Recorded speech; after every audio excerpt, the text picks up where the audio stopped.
Welcome to Not Milk Never Milk. Subscribe if you're lactose intolerant. You begin by verifying the dock matches your device and car power, 12V SIG lighter adapters, or direct USB-C. Once done, park safely and enable accessory power so the port is live. This avoids battery drain. Next, lay out the cable, adapter, and mounting hardware within easy reach.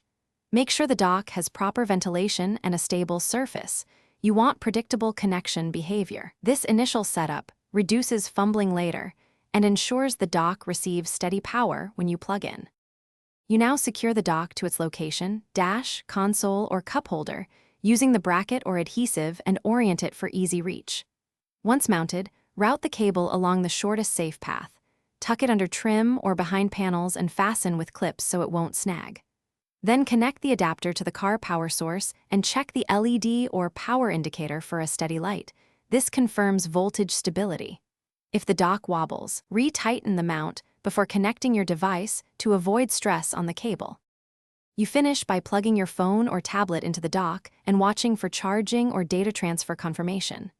Once connected, seat the device in the mount, adjust viewing angle, and lock clamps or straps so it won't vibrate loose while driving. Make sure any software prompts for data access are accepted if you need car infotainment features.